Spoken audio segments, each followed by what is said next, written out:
Welcome down to my 9-foot homemade oak bar. Pour yourself a cold one. You are listening to Bucs in the Basement. My name's Chris, and Craig here is the biggest Pirates fan you'll ever meet. Let's talk Pirates baseball now. Welcome to Bucs in the Basement. Now I see the changes in this town. They change, they say one thing, but then the next day it's different. They change, but they don't know what they want.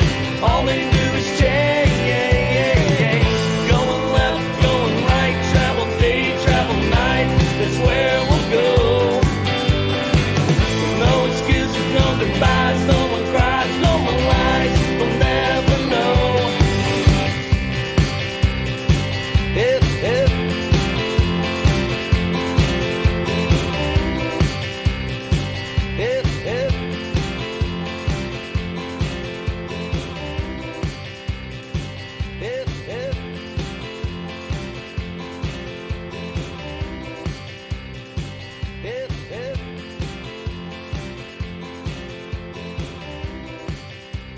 Bucs in the Basement, bellying up to the 9-foot homemade oak bar. Pour yourself a cold one. I'm Chris. He's Craig.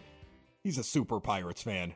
He's like, I don't want this season to end. We're not even going to the postseason. I don't want it to end. I don't know what I'm going to do in the offseason. And we're going to have lots to do in the offseason because we're going to be talking about what they need to do next, my friend.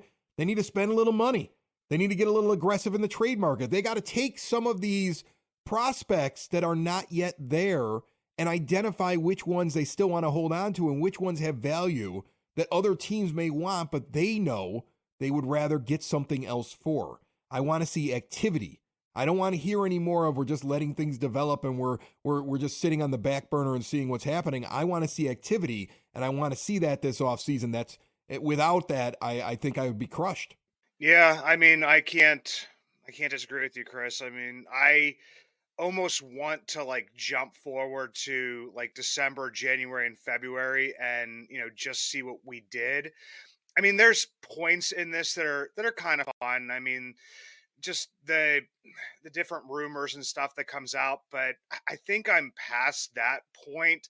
For me, we can't end up, especially at the end of next season, with a 2-man rotation and not a ton of options and players like, Nick Gonzalez, who's gone back down to AAA and played fairly well, kind of being, I don't know if he's blocked at this point in time, figuring out what's going on with O'Neal Cruz and if he's going to be able to step back into the shortstop position, how the ankle's feeling. Yeah, in some ways, I kind of do want to jump forward and know I just want to know if I'm going to be disappointed. I don't want to be disappointed. I don't think we should be disappointed. I'm hoping that they start to do some stuff, but you never know exactly how things are going to turn out. I mean, throwing Jared Triolo into first base, it was something I had tweeted about a long time ago, and I said, I don't really even see the point of it. The guy is never been a power hitter, not going to be a power hitter, plays well on defense. He's at most a utility guy, which every team needs. But the last thing I wanted to see is if Jared Triolo, good for him if he took off for the last, 18 games of the season or whatever. But I don't want them to think that they are safe in any of these positions. That they're really not. I mean, there's definitely, starting pitching we've already talked about, first base we've already talked about. But if you can upgrade anywhere, I say go ahead and do it. Well, you have it set up for you to be able to upgrade. I mean, there are teams that are going to be looking for second base, third base, shortstop, middle infield, and they are going to have a hard time in free agency. But there's options at first base that you can go out and get short-term or long-term to be able to compete. There's options in the outfield. It's rather deep with the amount of players if you need to supplement your outfield, and you shouldn't feel like you're not going to do that because of the talent you have. Heck, you should still have an eye towards that and say, do we have a hitter that we want to add in there that improves our outfield? There's options at starting pitcher. It's very deep. Those are the positions probably that are the deepest. Hitters, and there's some good designated hitters. There's some good outfielders. There's some solid first basemen. There's some good starting pitching out there. There's some catchers out there too, but I don't think you need that. But I mean, that's what the free agent class is right now. And so it's available to you, and it's deep enough that you should be able to find talent. And the Pirates have found that over the last couple of years, right? You have to admit that Ben Cherington has identified, and his staff have identified, a couple of like journeyman players or guys that were not at the top of list at certain positions that they brought in who played well for them. They've actually been able to do that. I'm not talking about the ones where they were like, let's see what sticks with this guy who was released. I'm talking about the fact that they grabbed up a few different players even this year that were good for them, at least for the first half, that they got some solid contributions from. They can find talent. I'm not doubting they can find talent. Now you have to identify the right talent, the right amount of years that you think that talent's going to be good, and then go out and add to the team. And you don't need to break the bank to do it. You just have to be willing to spend, I don't know, an average amount of money in Major League Baseball. I'll take below average. You know what? How about this? Be like the 19th highest payroll in baseball. Do that, and I'll be fine. You could make a lot of improvements just going up to that level right now. Yeah, and you also want to see guys, take steps forward, because I think that's where, the pre-mentioned thing, what I just talked about is that, we're down to 2 starting pitchers, because if you told me before the beginning of the season that Luis Ortiz and Rowanzi Contreras combined in the majors this year would have less innings than Johan Oviedo, who's like, I think, second on our team in innings. He's maybe about, I think it's like 10 or 12 innings behind Mitch Keller, who's, I think, almost in the top 10 in Major League Baseball. So good for Mitch. But if you told me that those guys, combined didn't have as many innings, I'd be like, okay, God, what kind of catastrophic injury, succumbed to our team? We did lose JT Brubaker, Vince Velasquez, Michael Burrows. We've been over that a billion times. But if you told me that type of thing, I would have just been absolutely shocked. So I feel like you also can't, waste or have guys take steps back, because last year, Rowanzi Contreras, to me, was kind of geared up to have like a fairly good season. Rowanzi Contreras last year in the majors was a guy who, was sitting somewhere around a 3.79 ERA, a 1.274 whip over 95 innings. The only time he really spent in the minors was because they were manipulating time a little bit, but they were saying, oh, we can get him more rest days and whatever down there. The guy had what should have been a fairly solid season and was looking for him to take that next step forward. I wasn't as sure about Luis Ortiz, but he kind of fell into the same thing, had a good stretch towards the end. I figured at least one of those two guys, and we could be moving forward with, Mitch, Johan, and, one of those two. And right now, there's not that clear spot right there. So I know we have to get at least 2 starting pitchers. Before it could have been, okay, maybe get one guy and then a couple other guys like Quinn Priester, Jared Jones, or somebody else could fight it out. But now, you have to get 2 starting pitchers just because of the, a little bit of mess that's been started there. And the only other guys that can come up beyond that are, just down in Altoona this year. So those are guys that, we've kind of seen how Ben Cherington has played that card before, is the guys will, come up to Indianapolis. If they perform a little bit, better, then, they'll get that cup of coffee at the end of the year. But we need pitchers at the beginning of the season, not, at the end of the season. And if you don't get that, then my dear God, we could be looking at the same mess at the end of next year. And that's not a good thing. Well, here's the thing. You can look at starting pitchers. MLB.com put out like a list of all the different free agents. I want to say it was about a month ago they put it up. And so I pulled it up here while we were talking. And I believe that they list everybody just by their wins above replacement. So just kind of looking at names like Shohei's like up at the top of starting pitchers. Like I think we'd all love to have Shohei. He's not coming to Pittsburgh. But it'd be great. Clayton Kershaw's up there towards the top. And Aaron Nola, though, would be like somebody I'd be like, yes, get me that guy. Like, bring him on. But I can go 1, 2, 3, 4, 5, 6, 7, 8, 9, 10. I'll go to the 10th guy on the list, and I'll take a Jordan Montgomery in the Pirates rotation. I would take that. That would be a really nice addition into your rotation. I take a guy a couple spots below him on the list in a Kenta Maeda, who really put it together. And I know he's older, but he's a guy you could sign for a couple of years who's got some gas. That's not like a 1-year thing that you would be doing like what you did with Rich Hill. That's a guy who can contribute.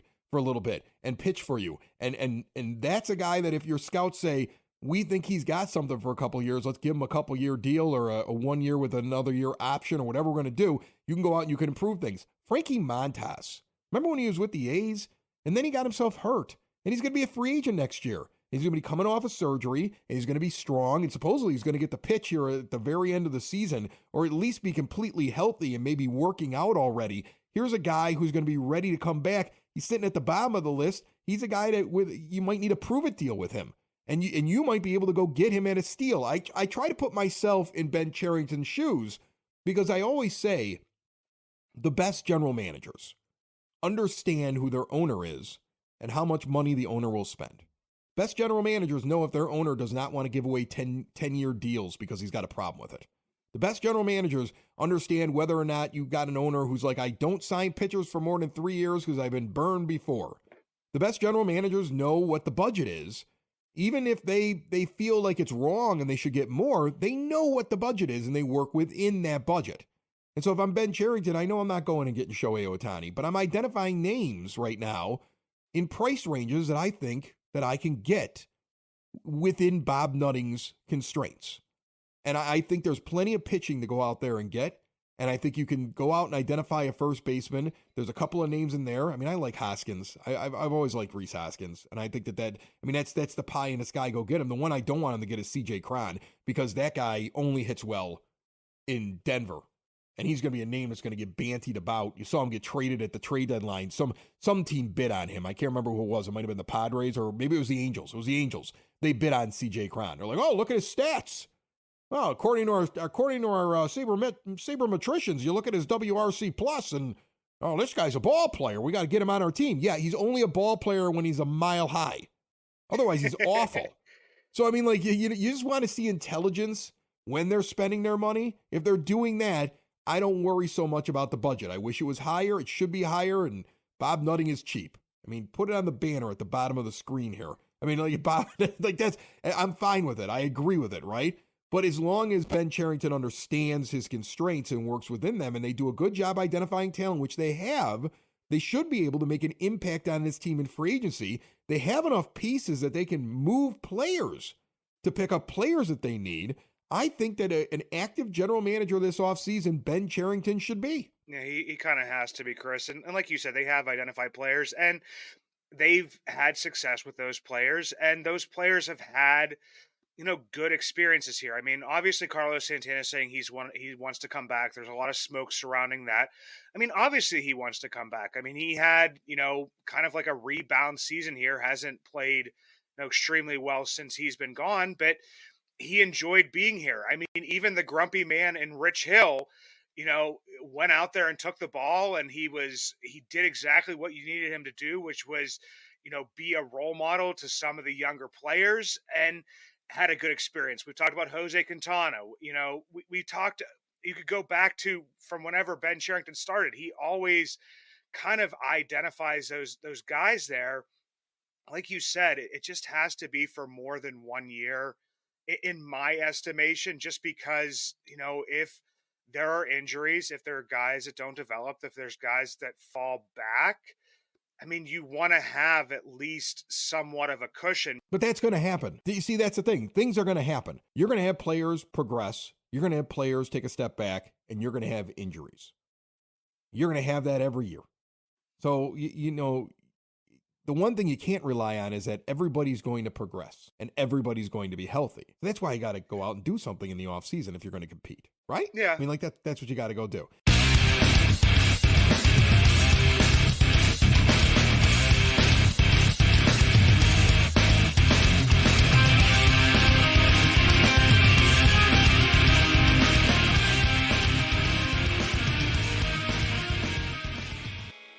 If you ever see me out and about in Pittsburgh, you will always recognize me, and not just because of the white beard, but also because the Y that is always on top of my head, the hat I always wear. The Yins brand, proud partners with Bucs in the Basement. 3 dynasties, 1 brand, Yins. Finally, 1 brand to rep all black and gold. Follow @ShopYins for new merch drops and giveaways. Order online At WW Shop Yins, the emphasis on the two Z's, high quality comfort, lightweight materials, a new modern look for the black and gold, made for Yins by a Yinzer. You also have to get robot umps for Cabrian. You gotta get him some robot umps. I love that. I love that he went off on Twitter. I thought that was great. Well, the funny thing is, I looked and he had not made like an actual comment himself on Twitter since like I think it was like the middle of January. I mean, he was pissed. He had to ask somebody what his password was. Because he's like, "Do I have Twitter?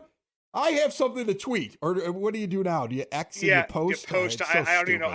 I'll still call it Twitter. Stupid. I mean, it's nothing like taking a brand that was built up to the point where it was recognizable worldwide, even by people that didn't have computers, and then just changing it.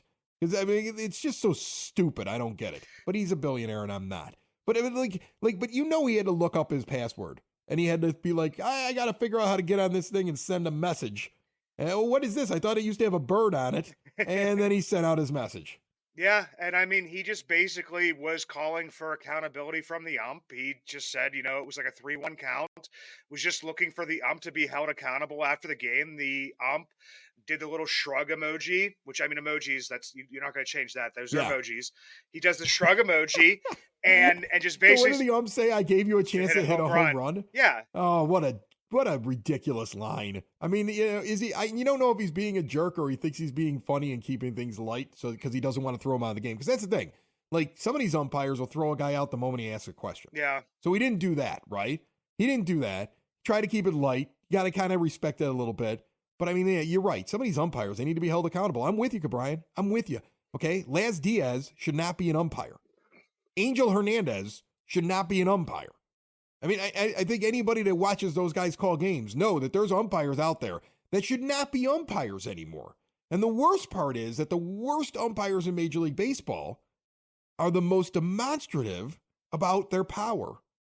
They can't wait to throw you out of the game. They can't wait to get in the face of you. They can't wait to get in the face of your coach. And they can't wait to wield their power. And Major League Baseball does nothing about it.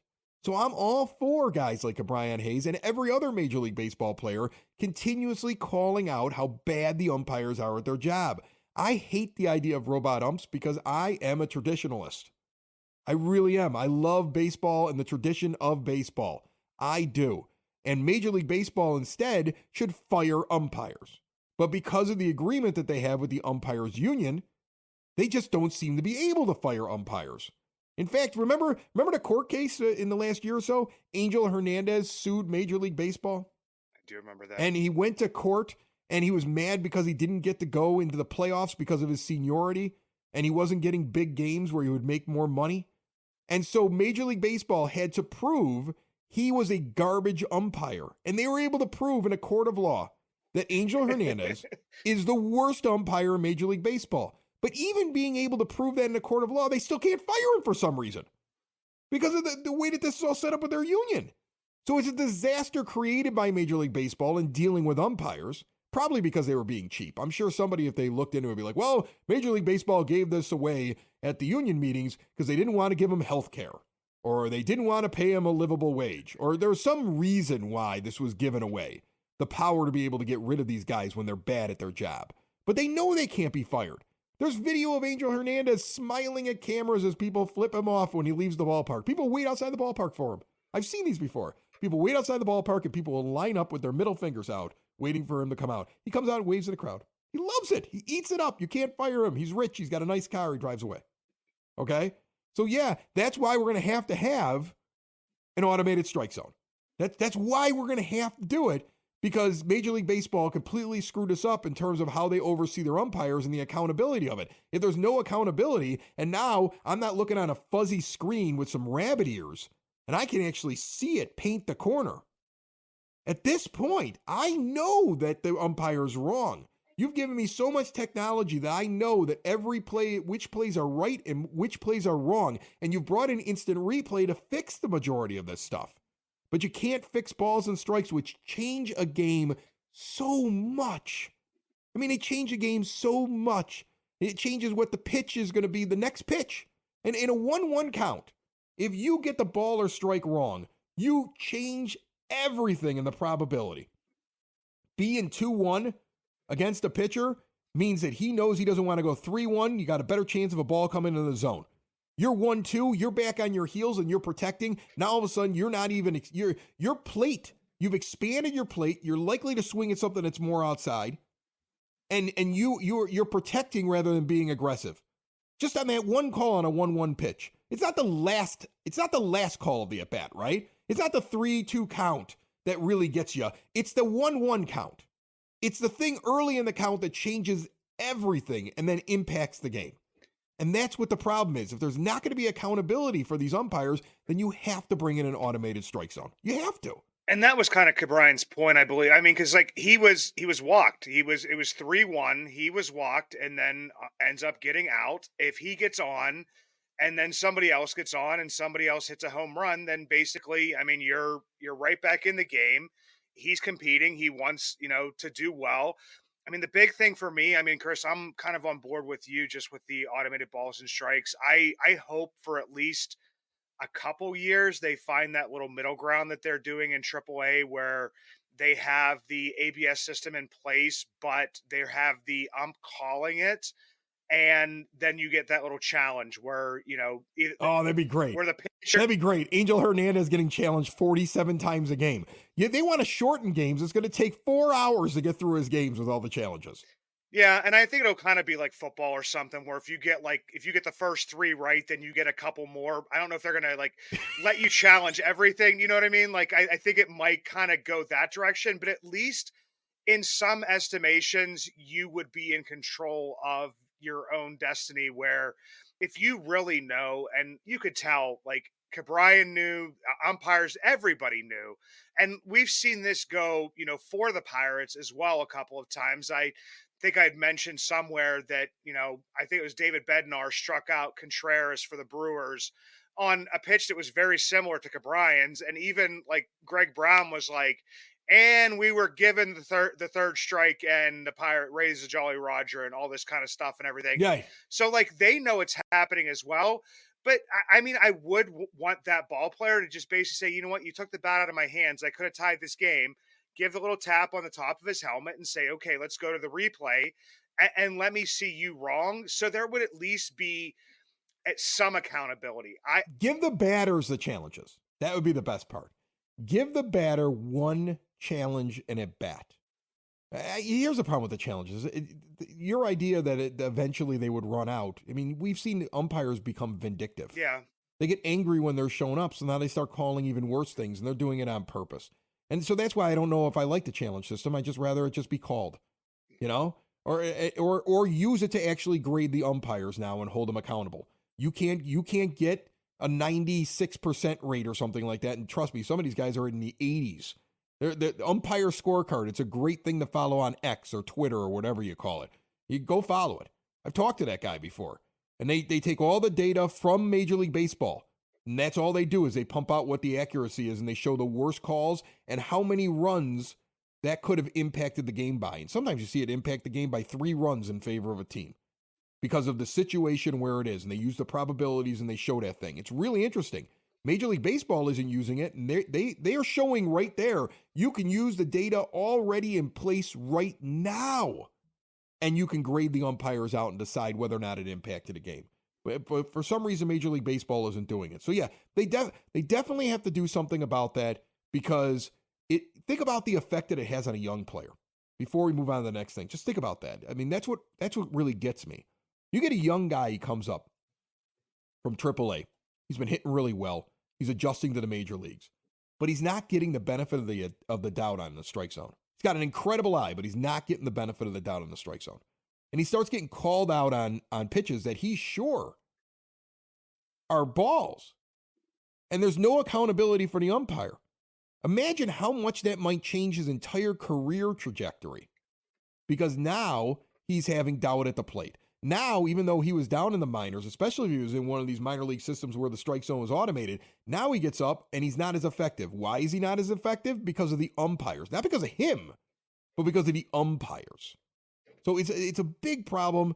Hayes is right, and everybody else should be tweeting just along with him. Start handing out the passwords to all the other Major League Baseball players that forgot how to tweet. Cutch can tweet. He's on the IL. He's got plenty of time to tweet. Get him in there.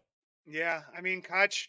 This was, I mean, we've been talking about him a lot, Chris, and you just never want to see something like this happen. I mean, it's a partial tear. He still wants to come back. It's kind of seems like, I mean, 6 weeks in a boot, and then we'll see what happens.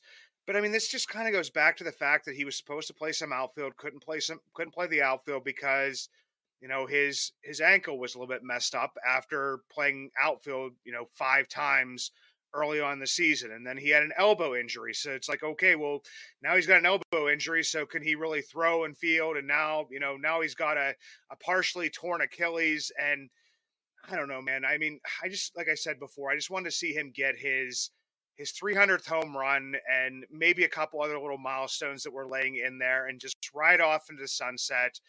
And now that's not going to happen. I mean, Cutch we've talked about, he's going to be back next year. It even when I talked to Jason Mackey last week, we just talked about, you have to play some outfield. You can't just hog the DH position.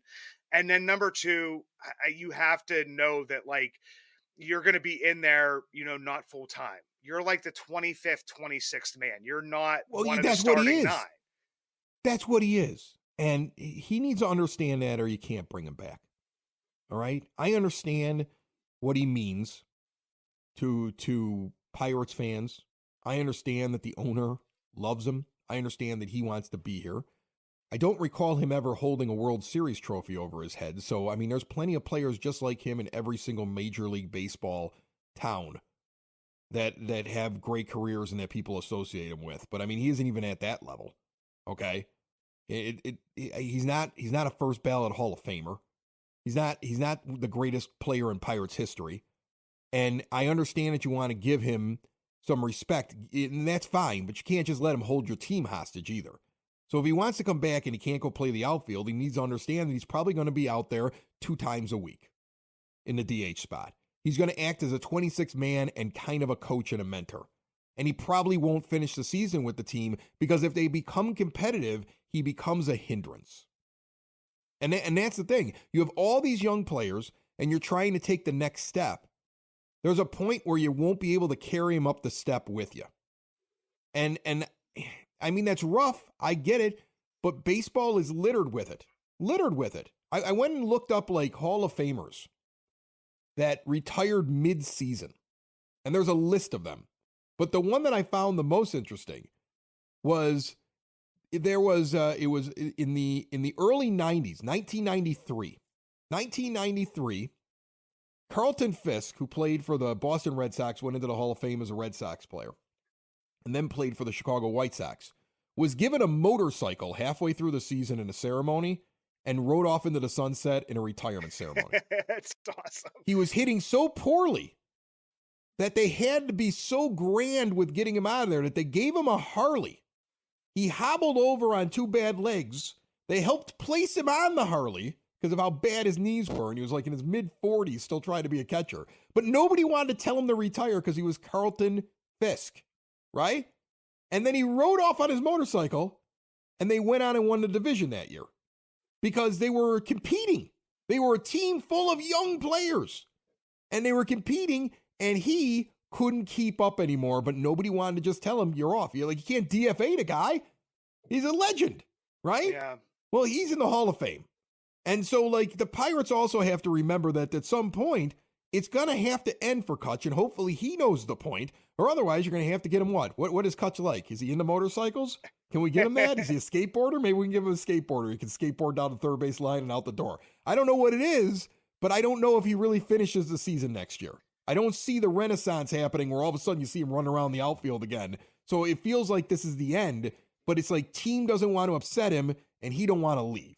Yeah, and I mean, there probably would be some fear that I don't know. They're like, okay, if we don't sign Cutch and then he still really really wants to play and signs, someplace else, then what the heck were we doing this year? I don't know. Yeah, but who cares? Who cares if he let's say what's the worst thing that happens? You don't sign him, he signs somewhere else, and he has a great couple of months again.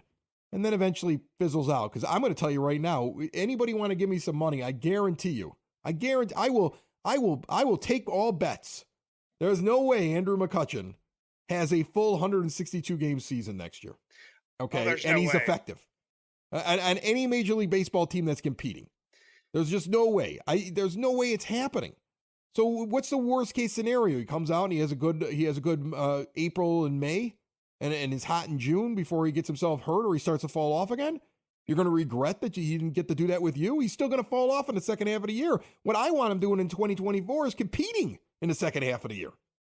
They're not going to be able to do that with him.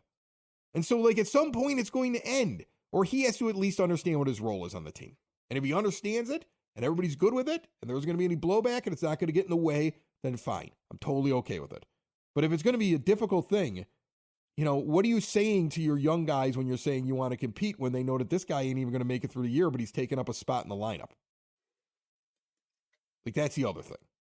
Well, it's almost like you want. And that's my heartless Cutch take, and everybody can yell about it on X or Twitter or whatever they're calling it tomorrow. Yeah, just let it. But I mean, it's real. Sign him to the one-day contract. Let him hit a home run, step on home plate, and just ride your Harley.